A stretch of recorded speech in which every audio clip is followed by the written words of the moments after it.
Okay, just like to thank the media for inviting me down. This is my first trip to Bogota. It's actually my first trip to Colombia, so I've had a good time so far. I was asked to give a talk on, I've given two talks today, and the first one we're going to kind of focus on natural ventilation. That's curtain ventilation with, we're mostly wind from outside, and the environment can have huge impacts on the house conditions. So I'm to kind of get everybody on the same page, kind of get you into my head on how I approach this. I'm going to have to talk a little bit about the bird physiology and just kind of make sure we're all on the same page here. And so when we take a look about why environmental management is so important, it comes down to the fact that the birds have changed. We're not dealing with the same birds that we were growing in the 1970s, the 1960s. We're using birds that have been selected aggressively for meat yield, growth rate, and feed consumption, feed conversion. So here's some data that I've collected. I update this every year using information from AgriStats. It's a company in the U.S. that all the companies submit their data to, and they kind of use it to kind of compete against each other. But I take the average annual performance from this, and you can see that between 1925 and 2010, you can see how the growing time has been reduced. You know, in the 1950s, it was taking about 10 weeks to get that 6-pound broiler, 2.3 kilograms roughly, 3 kilograms.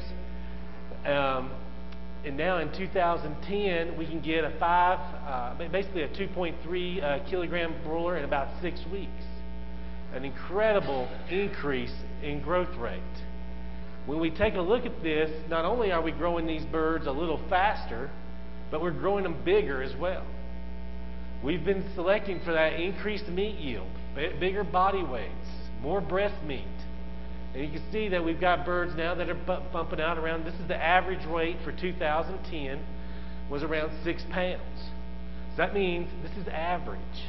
That means I've got some birds that are going to be smaller than this, probably in the 4.5 to 5 pound range. And we're going to have birds that are going to be in 10, they're going to get as big as 8 to 10 pounds. Now, when we talk about the growing time, this is highly variable. I know it is here too. It really depends on what your customer wants and what they're going to do with that bird. If I'm growing a bird for the fast food market in the U.S., we're going to harvest that bird, market it at anywhere between 33 and 37 days of age. If we're growing what we call a roaster or a big bird, that's going to go as long as 63 days of age. I mean, it's incredible how big some of these birds are coming out of these houses. So we're growing them faster, we're growing them larger, and we use less feed. That's another thing that we've been selecting these birds for. They use the feed more efficiently. They convert that protein and that carbohydrate, the fat that's in the feed, they convert it right into muscle mass. Not only are we using less feed, but the birds live better. Now this can be attributed to a variety of different things, but you can see that we dropped it from 10% in 1945 down to 2010. A lot of this big decrease here is just due to the development of the Merrick's vaccine. The rest of this has been improvements in genetics, improvements in nutrition, improvements in vaccines, and in my opinion also improvements in bird husbandry, bird management.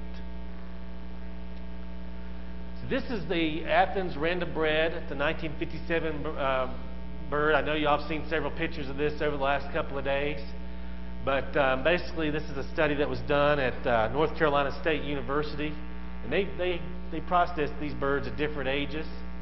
Then you can see that this is our 1957 bird on a 2001 diet, and we have our Ross 308, which is a 2000 on a 2001 diet.